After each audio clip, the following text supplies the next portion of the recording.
মুখ্যমন্ত্রী যেটা হয়েছে এটাকে কথায় বলে বিনাশকালে বিপরীত বুদ্ধি। এই বিনাশকালে বিপরীত বুদ্ধির একটি প্রকাশ হচ্ছে এইটি। তার আগে মমতা বন্দ্যোপাধ্যায় জবাব দিন যে ইমামরা যে আবেদন রেখেছে, ইমামদের সংগঠন থেকে যে আবেদন রাখা হয়েছে যে মমতা বন্দ্যোপাধ্যায়কে সমর্থন করা হোক, সেটা উনি সমর্থন করেন কি করেন না? মঞ্চে দাঁড়িয়ে আঙ্গুল এরকম আকাশের দিকে তাকিয়ে এদিক ওদিক ক্রুদ্ধ সিংহের মতো পায়চারি করতে করতে ডাহা মিথ্যে কথা বলছেন। কিন্তু ঈশ্বরের প্রতিদ্বন্দ্বী, প্রভু জগন্নাথের প্রতিদ্বন্দ্বী, অতএব হতেই পারে উনি এদের সকলকেই চ্যালেঞ্জ করতে পারেন। কে এরা? আসল মমতা ব্যানার্জি। দেশের স্বাধীনতা কে এনেছেন? মমতা ব্যানার্জি। পুরীর মন্দির কে তৈরি করেছেন? মমতা ব্যানার্জি। এই পুরীর মন্দিরের আদলে নতুন মন্দির কে তৈরি করছেন? মমতা ব্যানার্জি। পশ্চিমবঙ্গে হিন্দু ধর্ম বিপন্ন, পশ্চিমবঙ্গে বাঙালি হিন্দু বিপন্ন। বাংলাদেশে যেরকম বাঙালি হিন্দু বিপন্ন, পশ্চিমবাংলায় ঠিক ততটাই বিপন্ন। বিস্ফোরক অভিযোগ মুখ্যমন্ত্রী করতেই পারেন, কারণ এই রাজ্যের প্রধান শিল্প বলে যদি কিছু থাকে তাহলে প্রধান শিল্প হচ্ছে বিস্ফোরক, অর্থাৎ বোমা শিল্প। এই বোমা শিল্পে বহু শিশুর মৃত্যু হয়েছে। অতএব মুখ্যমন্ত্রীর যে এটা একটা উপজীব্য হবে যে কোনো রাজনৈতিক বক্তব্যের মধ্যে, তার মধ্যে আশ্চর্যের কিছু নেই। এবার বিষয়ে ফিরে আসি। মুখ্যমন্ত্রী যেটা হয়েছে এটাকে কথায় বলে মরণকালে বিপরীত বুদ্ধি বা বিনাশকালে বিপরীত বুদ্ধি। এই বিনাশকালে বিপরীত বুদ্ধির একটি প্রকাশ হচ্ছে এইটি। ধর্মীয় মেরুকরণ বলে যে জিনিসটা এখন চলে, সেটা কিন্তু নতুন কিছু নয়। এটা বহুকাল আগে থেকে, 100 বছরের বেশি আগেকার সময় 1921 সাল থেকে এই ধর্মীয় মেরুকরণ আরম্ভ হয়েছে। 1921 সালে বর্তমান উত্তর কেরালার মালাবার অঞ্চলে 10,000 হিন্দুকে হত্যা করা করেছিল সেই অঞ্চলের মোপলা মুসলমানরা, এবং সেটা গান্ধীজি তার মধ্যে কোনো দোষ খুঁজে পাননি। তখন গান্ধীজি একটা বড় নেতা হিসেবে আত্মপ্রকাশ করে গেছেন। এই যে 10,000 লোককে খুন করা হলো, তার মধ্যে গান্ধীজি কোনো দোষ খুঁজে পাননি। উনি বলেছেন ওদের ধর্মে যা বলেছে কি করে তারা তাই করেছে, এর মধ্যে দোষের কি আছে, এরকম গান্ধীজি বলে। তারপরে এরকম করে খালি গায়ে হেঁটো ধুতি পরে সকলকে বুঝিয়ে ছেড়ে দিয়েছেন। তারপর থেকে তো এটা পরম্পরা চলেছে। 1946 সালে যখন গ্রেট ক্যালকাটা কিলিংস হলো, অর্থাৎ বিখ্যাত কলকাতা বা কুখ্যাত কলকাতার দাঙ্গা, এবং তারপরে নোয়াখালীতে হিন্দু হত্যা হলো, সেটাও এই ধরনেরই ধর্মের সাথে রাজনীতি এবং ধর্মীয় মেরুকরণ করা ছিল। কিন্তু সেটার বিরুদ্ধেও গান্ধীজি বা কংগ্রেসের কেউ বা নেহরু একটি কথা বলেননি। এইভাবে চলতে লাগলো। তারপরে যখন আমরা সংবিধান পেলাম, তখন সংবিধানে ঘোষণা করা হলো যে রাষ্ট্র কোনো দুজন মানুষের মধ্যে ধর্মের ভিত্তিতে কোনো পার্থক্য করবে না। এই পর্যন্ত ঠিক আছে, কিন্তু এতেও সানালো না। তারপরে দেখা গেল যে 1976 সালে এই জওহরলাল নেহরুর কন্যা ইন্দিরা গান্ধী ব্যাপারটাকে আরও জবরদস্ত করবার জন্য একেবারে সংবিধানের সূত্রপাত বা প্রিয়াম্বল, সেই প্রিয়াম্বলটাই বদলে সেকুলার করে দিলেন। যে জিনিসটা সংবিধান প্রণেতারাও করেননি সেটা ইন্দিরা গান্ধী করে দিলেন, এবং করে দেওয়ার ফল আজকে এই হয়েছে যে আজকে আমরা দুটো স্ট্যান্ডার্ড, ডাবল স্ট্যান্ডার্ড যাকে বলে, দুরকম মাপকাঠি দিয়ে মানুষের রাজনীতি মাপতে শিখেছি।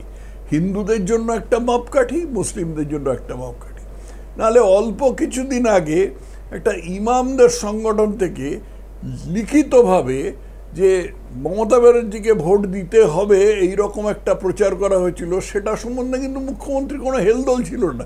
যেন এ তো হবেই, ইমামরা তো দেবেনি, ইমামদের এটাই কর্তব্য। কিন্তু যখন এই আমাদের কার্তিক মহারাজ প্রদীপ্তানন্দজি, বেলডাঙ্গায় ভারত সেবাশ্রম সংঘের সাধু, তিনি যখন ওখানে নির্যাতিত হিন্দুদের সপক্ষে কিছু বলতে গেলেন, সঙ্গে সঙ্গে মাননীয়া ফুঁসে উঠলেন। এ কি, সাধুরা কেন আসছে এর মধ্যে? ইমামরা আসলে কোনো ক্ষতি নেই, কিন্তু সাধুরা কেন আসছে? উনি কিছুই বলেননি। প্রদীপ্তানন্দ একজন অত্যন্ত তেজোদ্দীপ্ত সাধু, অত্যন্ত সাহসী সাধু, কিন্তু উনি রাজনীতির মধ্যে ঢোকেনি। উনি খালি হিন্দুদের রক্ষা করবার জন্য যা প্রয়োজন তা করেছেন, এবং যে অঞ্চলটায় উনি বসবাস করেন সেখানে উনি নির্যাতিত হিন্দুদের প্রধান ভরসার জায়গা। আর ভারত সেবাশ্রম সংঘ একটা প্রতিষ্ঠান হিসেবে কি বলবো, মানে প্রতিষ্ঠান হিসেবে একটা অসাধারণ জিনিস, যেটা প্রণবানন্দজি প্রতিষ্ঠা করেছিলেন। এরপরে রামকৃষ্ণ মিশনে আসি। আমি ভারত সেবাশ্রমের সঙ্গেরও ভক্ত, রামকৃষ্ণ মিশনের ভক্ত। এই রামকৃষ্ণ মিশন প্রতিষ্ঠা করেছিলেন স্বামী বিবেকানন্দ, এবং তিনি বলেছিলেন যে এই সাধুরা কখনো রাজনীতিতে জড়াবে না, সাধুরা কখনো জড়ায় না, সাধুরা ভোট পর্যন্ত দেয় না। কিন্তু আজকে মমতার এত প্রয়োজন হয়েছে সংখ্যালঘু ভোট টেনে আনা, যে তার জন্য উনি সংখ্যাগুরু সম্প্রদায়ের সবচেয়ে প্রণম্য মানুষরা, অর্থাৎ রামকৃষ্ণ মিশন অথবা ভারত সেবাশ্রম সংঘ অথবা ইসকনের সাধুদের তার বিরুদ্ধে বিষোদ্গার করছেন, তারা নাকি এই করেছে তাই করেছে। সেই জন্যই বলছি বিনাশকালে বিপরীত বুদ্ধি হয়েছে। স্যার, আপনি যেটা এক্ষুনি বললেন যে সাধুদের জড়ানো মানা, রাজনীতির মধ্যে সাধুদের জড়ানো মানা, কিন্তু মমতা বন্দ্যোপাধ্যায় যাদের বিরুদ্ধে বিষোদ্গার করছেন প্রয়োজনে তাদেরকেই কিন্তু নিজেদের উদাহরণ দেওয়ার জন্য টেনে আনছেন। কারণ তৃণমূলে আমরা বারবার এরকম কথা বলতে শুনেছি যে মমতা বন্দ্যোপাধ্যায় নাকি রামকৃষ্ণদেবের অবতার বা বিবেকানন্দের অবতার হচ্ছেন তার ভাইপো, ইত্যাদি ইত্যাদি আমরা শুনেছি। সেখানে দাঁড়িয়ে মমতা বন্দ্যোপাধ্যায় বলছেন যে সব সাধু এক হন না, সব স্বজন সমান হন না, আমাদের মধ্যেও কি আমরা সবাই সমান? এই যে বহরমপুরের একজন মহারাজ আছেন, আমি শুনেছি অনেকদিন ধরে কার্তিক মহারাজ, ভারত সেবাশ্রম সংঘকে আমি শ্রদ্ধা করতাম এবং আমার শ্রদ্ধার তালিকায় তারা দীর্ঘদিন ধরেই আছেন, কিন্তু যে লোকটা বলে তৃণমূল কংগ্রেসের এজেন্ট বসতে দেবো না, সে লোকটাকে আমি সাধু বলে মনে করতে পারি না, কারণ সে সরাসরি রাজনীতি করে দেশটা সর্বনাশ করছে। তো ওনার কথার মধ্যেই তো ওনার বক্তব্য স্পষ্ট হয়ে গেল যে রাজনীতি করলে দেশের সর্বনাশ হয়। উনিও তো একজন রাজনীতিবিদ, তাহলে উনিও কি নিজের দেশের সর্বনাশ করছেন, এমনটাই মানে পরোক্ষভাবে বোঝাতে চাইলেন? তার আগে মমতা বন্দ্যোপাধ্যায় জবাব দিন যে ইমামরা যে আবেদন রেখেছে, ইমামদের সংগঠন থেকে যে আবেদন রাখা হয়েছে যে মমতা বন্দ্যোপাধ্যায়কে সমর্থন করা হোক, সেটা উনি সমর্থন করেন কি করেন না? সাধুদের জন্য একরকম নিয়ম, ইমামদের জন্য আরেক রকম নিয়ম, এরকম হতে পারে না। উনি ইমামদের ভাতা দেবার চেষ্টা করেছিলেন, তার বিরুদ্ধে আমরা হাইকোর্টে গিয়েছিলাম, এতেও ওদের লজ্জা হয়নি। ওরা এই সংখ্যালঘু ভোট পাবার জন্য, 30% সংখ্যালঘু ভোটের জন্য একেবারে জিভ ঝুলে পড়েছে, ল্যা ল্যা ল্যা ল্যা করতে করতে যা খুশি করতে পারেন, এবং সেই জন্যই হিন্দু সাধুদের এরকম কথা বলছেন। আমি আমার জানা মতে প্রদীপ্তানন্দজি কখনো এমন বলেননি যে ওখানে এজেন্ট বসতে দেবেন না। প্রদীপ্তানন্দজি সবসময় ওখানে নির্যাতিত হিন্দুদের রক্ষা করবার চেষ্টা করেছেন। উনি ওখানে নির্যাতিত হিন্দুদের প্রধান ভরসাস্থল। তাকে গালাগালি না দিলে সংখ্যালঘু ভোট কী করে পাওয়া যাবে? এটা তো মমতা ব্যানার্জি একেবারে ভালোভাবে হৃদয়ঙ্গম করেছেন। অতএব প্রদীপ্তানন্দজি গালাগালি দাও, এমনকি রামকৃষ্ণ মিশন যাদের ঘোষিত উদ্দেশ্যের মধ্যে আছে যে তারা কখনো রাজনীতিতে জড়াবে না, সেই রামকৃষ্ণ মিশনের বিরুদ্ধেও এই ধরনের বিষোদ্গার, বিনাশকালে বিপরীত বুদ্ধি। মানে এখন রামকৃষ্ণ মিশনের মতো একটা সংগঠনকে সরাসরি বিজেপির সঙ্গে জড়িয়ে দিলেন। তিনি বলছেন যে আসানসোলে যে রামকৃষ্ণ মিশন আছে সেখানে নাকি বিজেপি থেকে সরাসরি, দিল্লির বিজেপি অফিস থেকে নাকি সরাসরি নির্দেশ আসে এবং বলা হয় যে ভোট দেওয়ার জন্য বলা হয়, সাধুরা কেন এই কাজ করবেন? উনি প্রশ্ন তুলছেন। নির্দেশ উনি কোথা থেকে জানলেন? উনি কি টেলিফোন ট্যাপ করেছেন ওদের? কিভাবে জানলেন উনি নির্দেশ আসে? আমি খুব ভালোভাবে জানি যে রামকৃষ্ণ মিশন কোনোভাবেই রাজনীতিতে জড়ায় না। উনি কিভাবে বুঝলেন? উনি বুঝলেন তার কারণ হচ্ছে যে ওকে একটা কিছু করতে হবে। চুরির অপবাদে না, চুরির অভিযোগে ওর দল পর্যুদস্ত, কোনো রকম চুরি বাকি নেই। এর থেকে আরম্ভ করে চাকরি চুরি, তাও শিক্ষাক্ষেত্রে চাকরি চুরি, এদিকে পুরো প্রতিষ্ঠানে চাকরি চুরি, কয়লা চুরি, গরু চুরি, কিছু বাকি নেই। মানে শেষ পর্যন্ত ত্রিপল চুরি, পায়খানা চুরি, এই পর্যন্ত তৃণমূল সরকার এসে দাঁড়িয়েছে। এগুলোর বিরুদ্ধে মিড ডে মিলের খাবার চুরি টুরি আছে, আমি পুরো চুরির ফিরিস্তিটা আমি দিলাম না। তো এর বিরুদ্ধে তো ওকে কিছু করতে হবে, কিছু বলতে হবে। সেই জন্য উনি এ সমস্ত অলিক করছেন, ধারণা নিয়ে এইসব বাজে বক্তৃতা করছেন, মানে সরাসরি বলা যেতে পারে মিথ্যা কথা বলছেন। মঞ্চে দাঁড়িয়ে আঙ্গুল এরকম আকাশের দিকে তাকিয়ে এদিক ওদিক ক্রুদ্ধ সিংহের মতো পায়চারি করতে করতে ডাহা মিথ্যে কথা বলছেন যে রামকৃষ্ণ মিশন দিল্লি থেকে আদেশ পায় যে অমুককে ভোট দাও, অমুকভাবে রাজনীতি করো, রামকৃষ্ণ মিশন দিল্লি থেকে আদেশ পায়। কি করে জানলেন উনি? ডাহা মিথ্যে কথা বলছেন। স্যার আর একটা যেটা ব্যাপার যে মানে এটাকে আমার মিথ্যে বলা উচিত কিনা আমি বুঝতে পারছি না, কিন্তু তিনি যে কথাটা বলেছেন যে রামকৃষ্ণ মিশন কোনোদিন ভোট দেয় না আমি জানি, তাহলে আমি কেন মানে রামকৃষ্ণ মিশনের সাধুরা কেন অন্যকে কোনো অন্য দলকে ভোট দিতে বলবেন, প্রথম প্রশ্ন তুলেছেন। এবং দ্বিতীয় প্রশ্ন, কোথায় বলেছেন সেটা পরিষ্কার জিজ্ঞেস করো। কোথায় রামকৃষ্ণ মিশন কোনো দলকে ভোট দিতে বলেছেন সেটা জিজ্ঞেস করো। কোথায় বলেছেন, কবে বলেছেন, কোথায় বলেছেন? প্রকাশ্যে বলেছেন না গোপনে বলেছেন? গোপনে যদি বলে থাকেন তাহলে উনি কি করে জানলেন? আর প্রকাশ্যে যদি বলে থাকেন তাহলে তার সূত্রটা কোথায়? এগুলো ডাহা মিথ্যে কথা। মনে হয় যে কিছুদিন আগে আমি প্রচুর মিথ্যে কথা বলেন, এগুলো আমার ঠিক মনে আসছে না, কিন্তু একটা মিথ্যে কথা বলেছিলেন আমার মনে আছে, পশ্চিমবঙ্গ সরকারই তো পেনশন দেয় একমাত্র, আর কোনো রাজ্য সরকার দেয় না, কেন্দ্রীয় সরকার তো দেয়ই না। তুমি ভাবতে পারো এত বড় একটা মিথ্যে কথা? আমি একজন প্রাক্তন কেন্দ্রীয় সরকারের কর্মচারী, রাজ্যপাল হিসেবে না, তার আগে আমি রেলে চাকরি করতাম, সেই হিসেবে কেন্দ্রীয় সরকারের কর্মচারী ছিলাম, সেই হিসেবে আমি পেনশন পাই। কেন্দ্রীয় সরকার পেনশন দেয় না? পেনশনের নিয়মকানুন ইদানিং কিছু বদলেছে, সেটা আলাদা কথা। তাই বলে পেনশন তো বন্ধ হয়ে যায়নি, কেন্দ্রীয় সরকার পেনশন দেয়ই না। এই হচ্ছে আমাদের মুখ্যমন্ত্রীর মানে সত্য কথন, বা কি বলবো, মানে তার সত্যবাদী, তার নির্দোষ একটা উদাহরণ মাত্র। এরকম উদাহরণ আরো একটি সম্প্রতি দিয়েছেন, মানে এর আগে তো আমরা শুনেছিলাম যে অনুকূল ঠাকুরকে নাকি উনি জায়গা মানে আশ্রম করার টাকা মানে জন্য জায়গা দিয়েছিলেন। এবারে আবার বলেছেন যে স্বামী বিবেকানন্দের বাড়িটাই থাকতো না যদি না এই মেয়েটা থাকতো। যদি না, নিজের দিকে আঙুল দিয়ে বলছেন এই মেয়েটা যদি না থাকতো তাহলে স্বামী বিবেকানন্দের বাড়ি উনি জোগাড় করে দিয়েছেন। উনি ক্ষমতায় আসার বহুদিন আগে থেকে স্বামী বিবেকানন্দের বাড়ির কাজ আরম্ভ হয়েছে। কি বলছেন উনি? স্বামী বিবেকানন্দের বাড়ির যে কাজ হয়েছে, পার্থ মহারাজ যে কাজ দেখতেন, তার সাথে আমি একটু পরোক্ষভাবে হলেও আমি সংশ্লিষ্ট ছিলাম।